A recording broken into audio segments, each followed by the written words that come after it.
Welcome to the Justice Society World War II panel here at WonderCon. I'm Gary Mariano of Warner Brothers Home Entertainment, and you've just seen the trailer for the latest addition to the DC Universe movies canon. Produced by Warner Brothers Animation, DC, and Warner Brothers Home Entertainment, Justice Society World War II will be available on digital starting April 27th and on 4K and Blu-ray on May 11th. This is an ensemble film, truly an ensemble film with a huge cast of creators.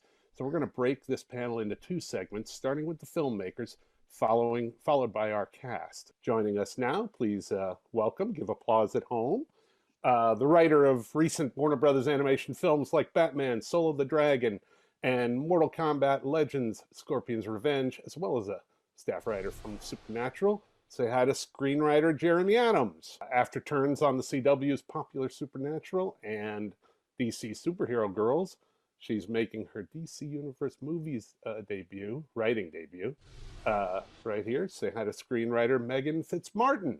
A storied career in storyboarding, as well as TV animation direction on Guardians of the Galaxy.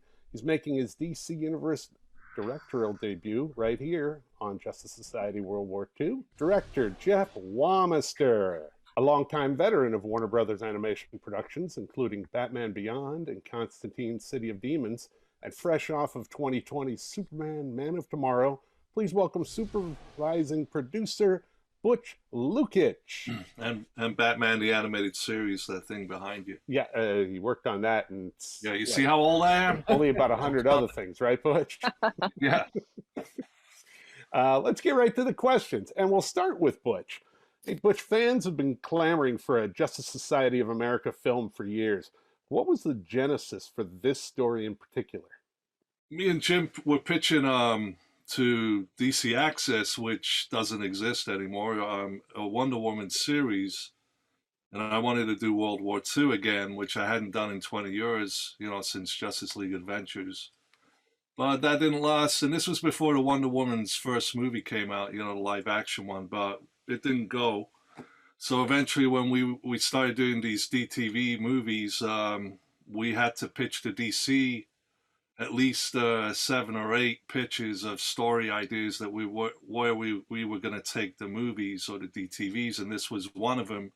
But by then we already incorporated the Justice Society was going to be part of it. So that's when we brought in, when we got to this movie, we brought in Megan and Jeremy, and they pitched us their version of how it was going to go and all that, and here we are. For all of you filmmakers, what's the degree of difficulty in producing a true ensemble hero film versus one that just centers on, a Superman or a Batman? It's always difficult when you have too many or you bring in too many, and you don't each give them each a story. And I thought this was one of those ones where I've been involved in many stories that had tons of characters, but they never moved anywhere. And I think the best part about this is that each one of these have somewhere that they go, and it makes it interesting to weave all of those together into this.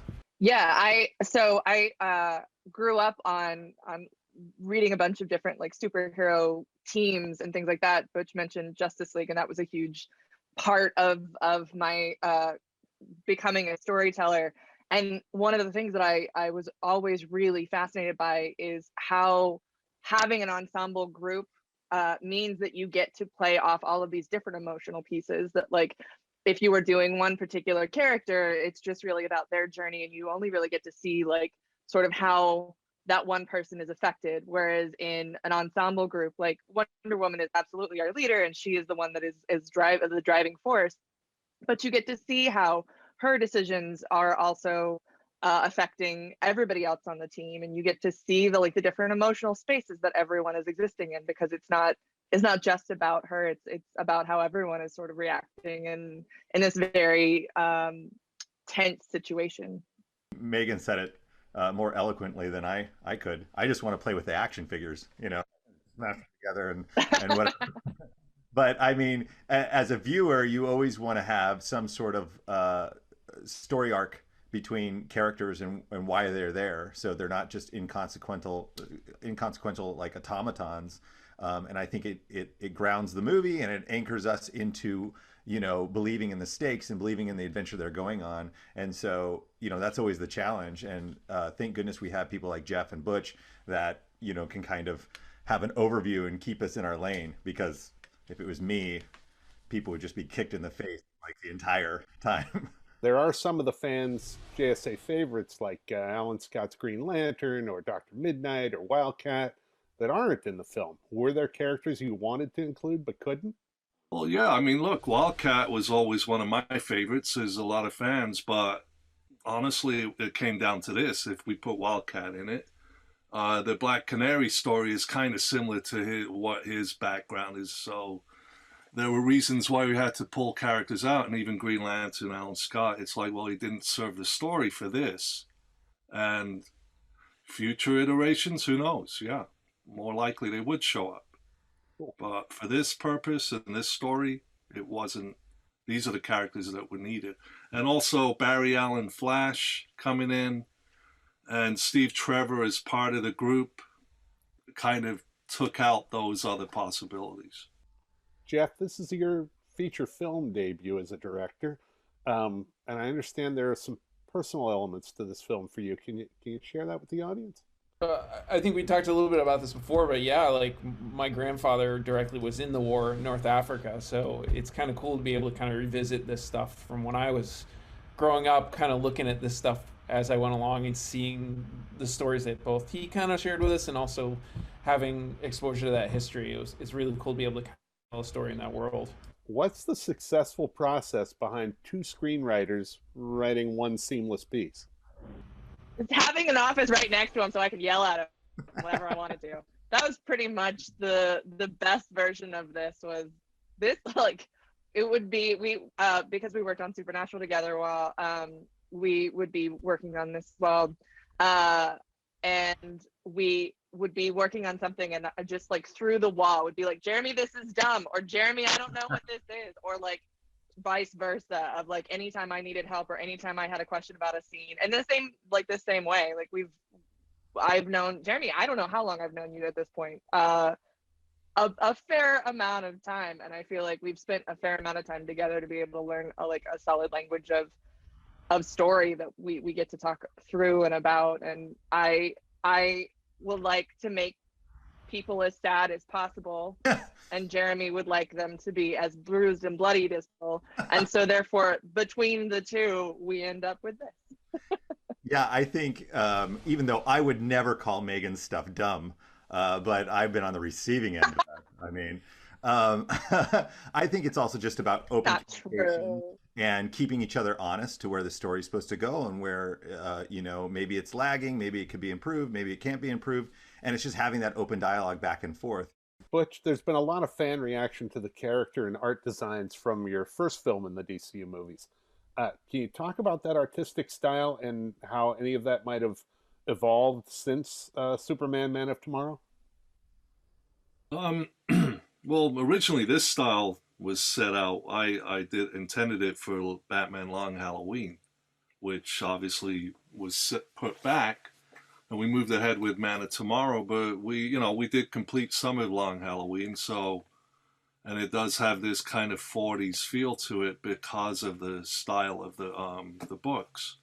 So honestly, when I went into this, as far as stylized, it's within the same style, but yeah, I'm using more of the Long Halloween sense of background painting, that we kind of got this nice 40s look out of it, and it shows in this movie.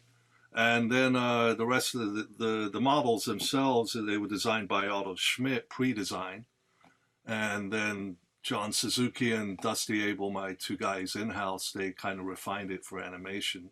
But this time around, we took some of the rough edges off of Man of Tomorrow and streamlined it a little more. And I kind of reworked the shadows a little differently compared to what we did on Man of Tomorrow. So yeah, it has slightly its own look. Were there any surprises for you over the course of the production of the film, whether it was in character development or relationships or maybe the cast performances themselves?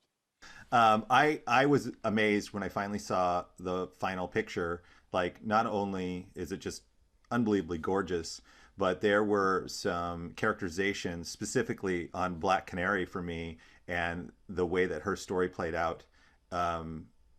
That even though we may have written it, it was animated in such a way that I found myself really gripped by it, much more than I think when it was on the page. And that was just such a welcome surprise. Yeah, I think that's what you're hitting on, is the Black Canary relationship between Hawkman. On the page, it was exactly what we did exactly what you wrote, but there's that second and third look between her to him that it's really there, but you don't see it until you visualize it, And even us visualizing it, we went, oh, okay. How did the actors' performances match the voices in the head of you writers, and any in particular that stood out there? It's weird because you always have kind of a weird voice in your head. And now that, I've been in animation for some time now, you start to pick up different voices that you use as you're writing. But for this project in particular, I couldn't tell you what voice was in my head when I was writing certain things. I could tell you kind of the character, but the voice acting is so strong, it's kind of overwhelmed. It's basically, you can't go read Harry Potter now without thinking of Daniel Radcliffe as like Harry Potter. Did any of you have a favorite character to write or direct, and what was that appeal? I like any sort of snarky character, so there's a bunch of characters that were really fun. Anytime we would get them around, anytime like there was a sort of lull in things and everybody sort of had to decompress from like a battle or planning on what they were going to do next, those were always really fun to me. So that's not necessarily a character specifically so much as it is just a situation, going back to having an ensemble piece, being able to sort of see how everybody plays off each other and why they're a good team and why they are, in a sense, they're in a sense friends because they have to be. Is there a scene that each of you is particularly proud of, and why? Oh yeah. Well, for me, I really like the introduction of Wonder Woman in the French village when she attacks the German soldiers.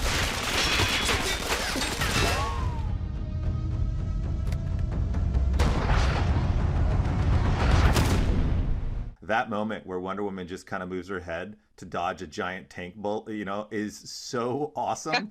And there's so much there, you're just like, oh man, she is such a BA. Like that is so cool. I enjoyed working with the board artist on Young Heller. He had he kind of asked me a few times, he's like, can I do this? And I'm like, yes. I had to kind of unleash him because he often he'll hold himself back, and I'm like, no, there's a time for that. And I was like, this is the time you kind of let go. Yeah, just go for it, man. This is Wonder Woman, man. This film isn't all action. There is a lot of relationship and even some romance in it. Is that fun to put into a balance like that? Yeah, that's one of my favorite parts, is kind of having to move that balance between the two and give those action moments some gravity too, because they don't have as much unless you kind of set up some real feelings like these people have relationships, and then also that there's consequences, and then to be put in that situation really creates that sense of getting the viewer to be a part of that story. No, I think what's really good about this movie is how it's characterized by you guys, how quickly you get to know everyone, in an instant without questions. So you're not sitting there struggling throughout the movie. I don't know this character. You know him right away. And that's great.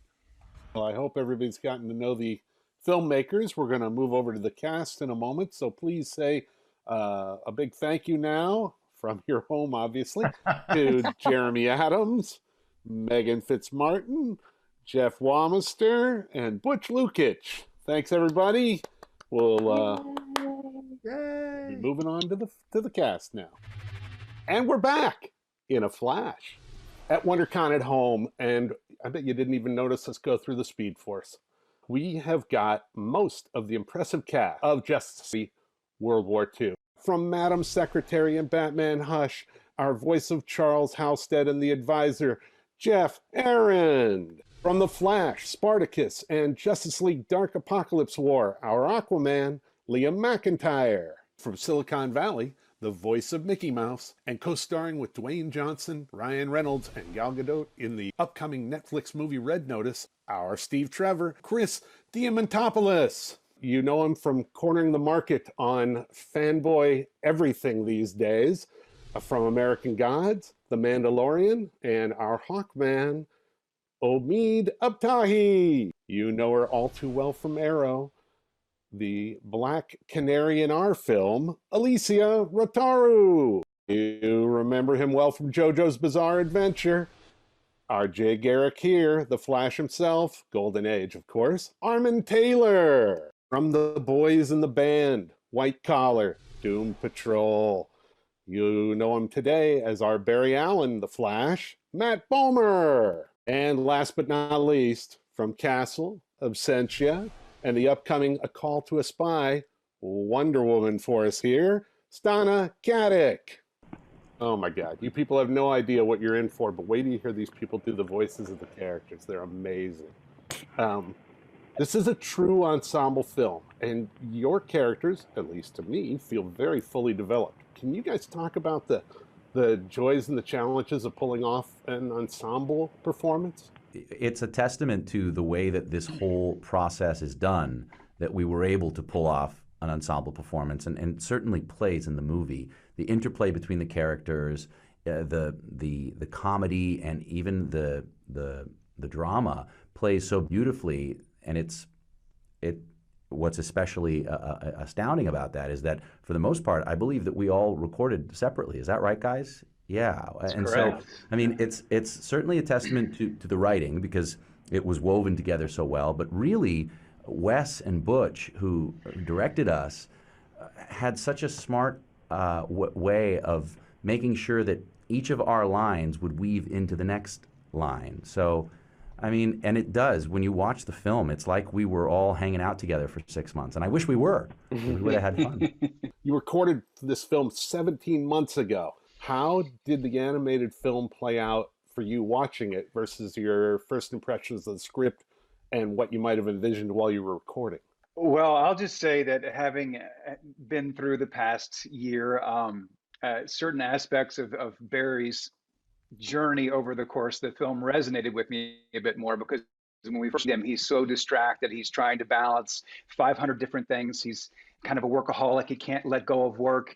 And over the course of the film, through Diana and Steve's relationship and through his experience with the Justice Society, he's able to really sort of relax enough to enjoy the present moment. And I would say that if there's one thing that's a positive takeaway of the past several months, is that we've gotten to slow down and be with the people we love and spend some quality time with them and not be distracted by 500 other things. The surprise on watching the film in the end was the beautiful cinematography or artwork that they came up with at the end, especially when we were working on some of the World War II elements. I was really impressed with the visuals. Yeah, I don't know how you guys felt about it. I mean, yeah, I thought it was really exceptional. I thought it was also cool because, you know, when you record it, you are envisioning what's happening, but then getting to actually watch your character like fight a Nazi tank is pretty cool. That's a yeah. It's like, yes. How about the fight scenes?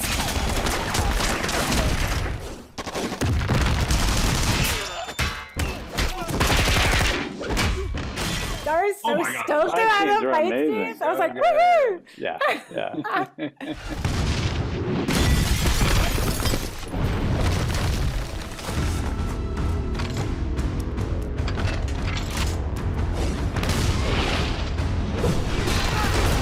The trailer gave me real goosebumps, like real, not like, you know, I'm proud of all the work that I do, and there's different levels of that, but the trailer of this, when I saw it, I was like, holy moly, this is going to be a powerful film, and it didn't disappoint. It was terrific.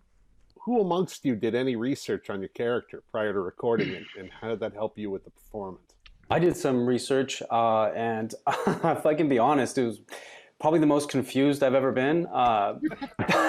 Like I don't know. I got to be honest. Like I don't know the world too well. The last comic I owned was back in freshman year of high school when Superman died. I still remember the black cover and being emotionally distraught. But yeah, so I just finding out how many different versions of Hawkman and all these characters there are and how many backgrounds they have. It was kind of confusing, but obviously I settled down on the golden age Hawkman. But what I didn't do was watch other people's performances, and because I think that, at least for me as an actor, that gets in my head, and I wanted to come up with something fresh. So I just wanted to know his background and then kind of give my interpretation of the character. One of the really fun aspects of the creative process on this is working with Wes Gleason and Butch Lukic, and the first 5-10 minutes is really getting on the same page with them of what version of the Flash they want for their film. Yeah, agreed. I felt the same thing with Black Canary because there's so many predecessors in the VO world that had their voice print on her already.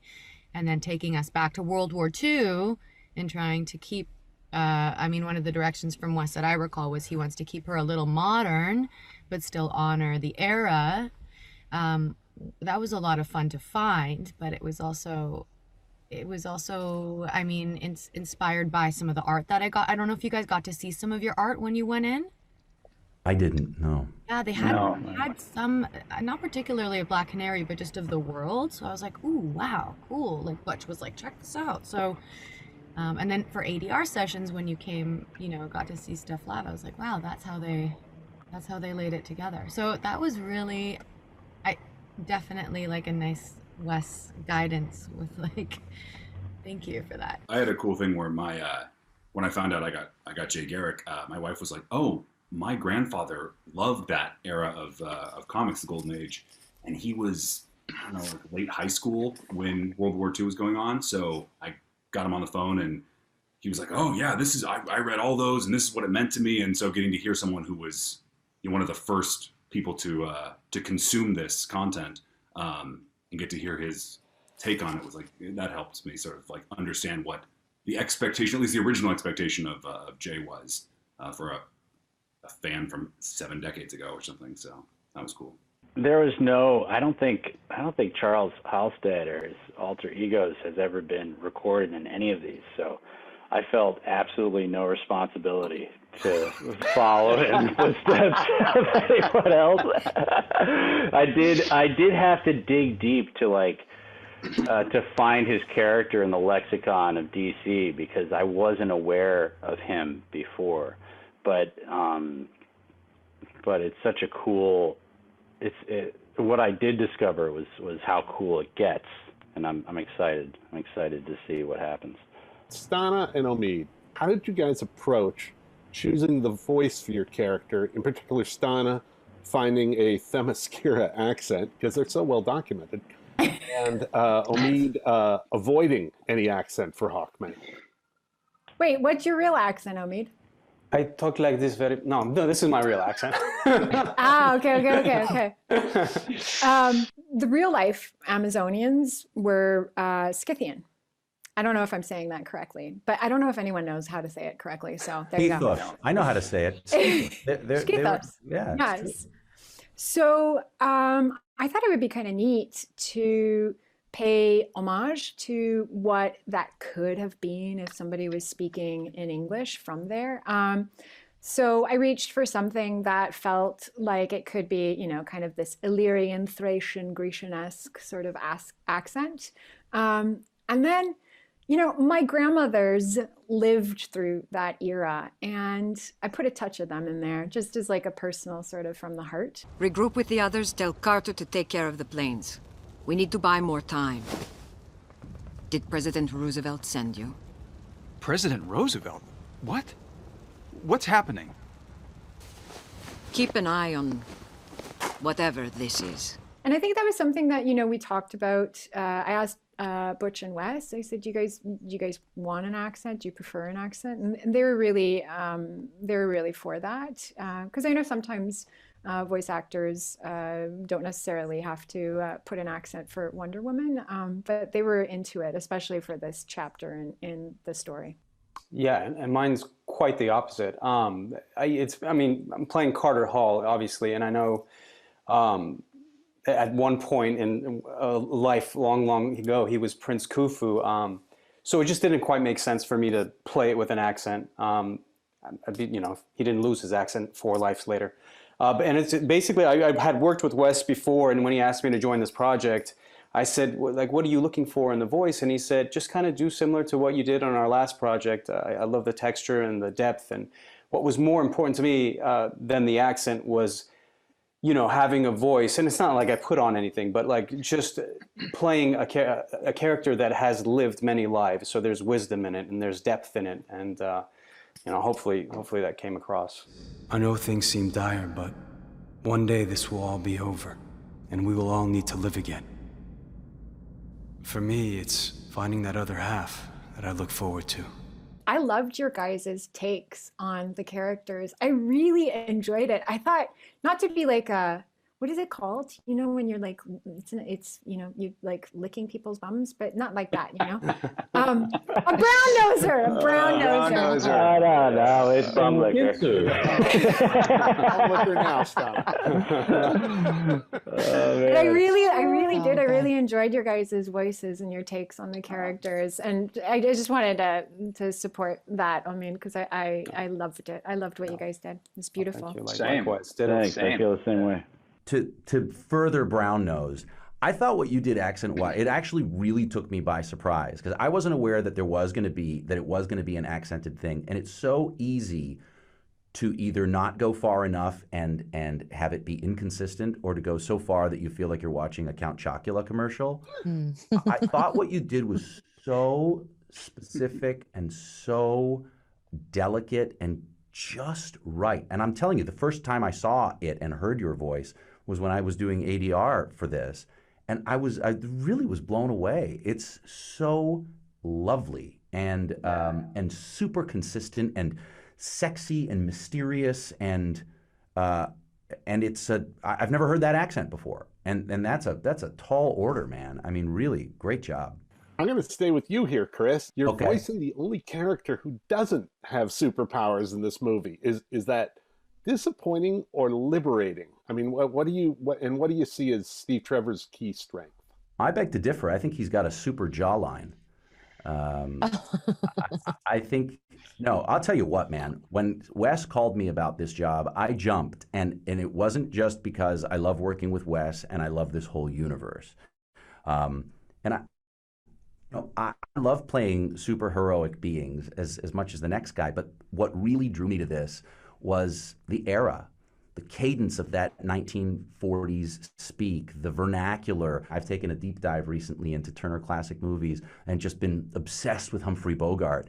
And so just having an opportunity, and of course, they weren't letting me, play him like this or anything, but there was an essence and there was just this sort of aura of 1940s that allowed me to live out the fantasy of living in that era. And again, a testament to the writing, because they really did manage to imbue a 1940s spirit in the dialogue without making it feel dated. So, young fans won't feel alienated by the way that Steve Trevor talks, but there's an homage to that era that's just ebullient. And I think the great thing about the writing for Steve Trevor, and I think his greatest asset, is that he's like the first woke man, because men of that era wouldn't have necessarily been comfortable, at least on a grand scale, deferring to the power of a woman.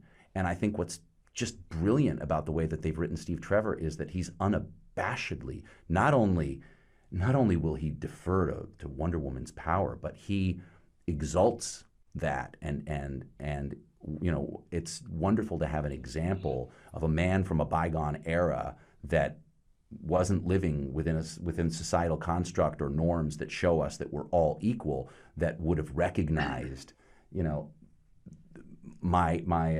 my counterparts in this era are morons, and there's only one way to go, and that's equality, and also step back when somebody who has the goods can do the job, whether it's a woman or whomever. I loved how you, speaking to a bit of that Humphrey Bogart and sort of that dance that sort of Gregory Peck, Cary Grant-ish Cary kind of Grant, dance. totally. Yeah.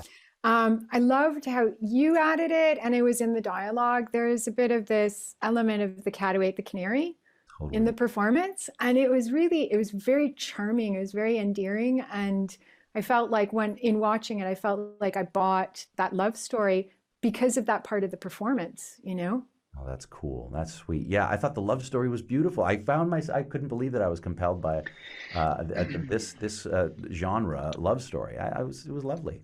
Lovely. It was one of my favorite parts of the movie, I have to say. I mean, maybe I'm a hopeless romantic, but I loved the nature of their relationship, how undyingly persistent Steve was, and also everybody else's relationship to their relationship. I thought was really fun and enjoyable to watch.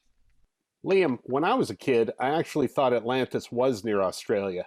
So, and I assumed you would just do the Australian accent. Do you ever get to do the Australian accent? And what was your take on how you wanted to voice? I got to do it as Captain Boomerang, which was fun. But it was fun to find because I wasn't sure what they were going to go for either. I wasn't sure if like Chris was saying, if they were going to go for some sort of Dateline 1941, like some sort of news of the world type thing, or if they were going to go for a like a straight America, what world they existed. And this, obviously, a mid-Atlantic voice is what they were like. Yeah, make him like American, but if he was English, but like not Virginian from like the 1800s English. Jeff, you're living that nice guy on camera, villain behind the microphone experience. I mean, you had Batman Hush, where you were, hopefully we're not spoiling anything, the bad guy, and now you're the evil force behind all of this film's villainy. What's it like for you to bounce between those varying styles of character, and do you have a preference? It's really, really fun to figure out, especially from a character point of view, if your power is using your words and manipulating feelings, then there's something very actorly interesting as an actor to do, and actorly in its nature. So I've been having a blast playing characters like that. I hope I keep getting them. Did you play Iago in school? I always pulled monologues from Iago, but I was never cast as that, and so it's missed out. Yeah, well, thank you. And Alicia, did you have to do your own screams? How did you guys handle that? Yeah, I did my own screams, and then they got altered in post, obviously, but yeah, it was like turn down all the levels and step away from the mic because this girl's got pipes. Yeah, it was. I mean, that big one that you guys will get to see when you see the film was like almost a minute long of just like going for it and like pulling in going back to theater school, pulling in that air with that diaphragm, going into that swamp. Can you tell the audience your favorite scene or your favorite line and why? Yes, I wrote it down. Why is that not surprising? Okay, so one dude goes to another dude. He goes, "I will tell you nothing, mouth breather." And then there's like 1,000 punches. And then he goes, "I yield." And I was like... That was my 12-year-old's favorite part too. Was it? Really? Totally on brand, Garrick. I mean, I get to say something I never thought I'd ever hear Aquaman ever say, which I won't spoil. And I was like, oh goodness. Oh, and it's on camera, and they filmed it that day too. So I was like, well, this is fun to have in the back. You'll know when you see it. You'll be like, oh, that's the line. Yep, okay. This is the second time Stana and Matt have been paired in a DC Universe movie, the first time being Superman Unbound. Have you two ever met in person, and can you talk about the magic of that chemistry that you create when you're not in the same room? Dude, isn't it weird? I mean, I'm not talking about the chemistry and stuff, but isn't it weird I think it's weird that we got to work together twice. It's cool. It is very cool. I met you once. I think you were coming out of a recording session for Superman Unbound. Yes. And it was in passing. It was like, hey. Yeah, very quickly. But I was a fan, and I think I'd watched enough of Castle to have a loose impression, because when you're in the booth, if you're going by the old axiom that acting is reacting, you're really kind of just operating in the dark. So I would try to imagine, kind of what I thought you might be doing on the other end of the lines I was speaking. Oh, great. I would ask them sometimes to play the other performance if they had anything laid out. And I found that so helpful for me, especially when we were doing Superman and Lois Lane, because that is very, that back and forth, kind of what we drew from for the 1940s element of this movie, Kind of Howard Hawks back in Yes. the day. Yeah. Yes, exactly. Yeah. Chris and Stana, have you ever met? Oh. I don't think we have. You're a fellow Canuck, though, right? You're Canadian, yes? I am, yeah. Yeah, so that we like each other just by virtue of the fact that we have maple syrup in our blood. No, we haven't met at all. And I was surprised when I watched the performances back. It seems like we were in the booth together and we were reading next to each other. That's what it sounds like, anyway. And Omid and Alicia, you two, the filmmakers talked a lot about the way that relationship grew between Hawkman and Black Canary, and how you two were able to pull it off perfectly and keep growing it in the booth. Sweet. Yeah, no, I mean, I've never met you, Alicia. I know. And I never got to hear anything you did when I was in the booth, but Likewise, yeah. Watching it, I was like, this girl is so cool, and I would actually hang out with her in real life, and it's just like, kudos to you and your performance. I thought you did most of the heavy lifting with that. No, likewise. I loved watching the dynamic because I just got snippets of intel from the team of what they were wanting to do with you. And it was kind of an interesting energy that I was trying to like mix in there, almost like a tension of some sorts, but we don't know how, right. So it was just, I just came at it with like a admiration and respect for Hawkman. So it was nice to see them have that up there. There's such a thought process. You can hear Hawkman's thought process in your voice. Do you know what I mean? There's something really... Hawkman typically, because of the sheer physical presence of him, can be larger than life. And it was so smart to take him into this very sort of still place. It's like of all the superheroes, he would be the stoic philosopher. You know what I mean? He felt ancient. He felt ancient and like he had lived, many lives. Mm-hmm. It was really, and I was like, how did you do that? I have experience. No, but that's you guys. Those are you're making me blush red through my beard. So I appreciate it. And Black Canary there's an edge to her. She's got a tremendous amount of fortitude, and that was part of something that I said. You as a performer, as an actor, brought that to those lines, to that character, to that relationship, and thought it was really spot on. Thank you. Fun to watch. Yeah. Can you talk about the responsibility of carrying on the legacy of these beloved characters and what that means to the fans and what it might mean to you? I love the DC universe so much. I love the fans. I love the interaction with the fans. I love the candor of the fans, both in their enthusiasm and their criticism at times. And it's no secret that one of the big reasons I do this job, on top of my love for the characters, is to curry favor with our children, and to get them to engage in a conversation with me that's more than a monosyllabic grunt. So if this is what I have to do, I'm all for it. But no, I think it goes back to what I was saying earlier, is that you're trying to respect the history of the character, but also really focus in on the particular iteration of the character that's going to serve the story you're telling in this piece. Just as different artists interpret Flash differently, or Wonder Woman differently, or writers of comic books interpret them differently, this movie is its own unique version of that character. So you're really working with Butch and Wes to create the version that's going to serve their story the best. Is there any personal significance to you being cast to voice this particular character or a superhero in general?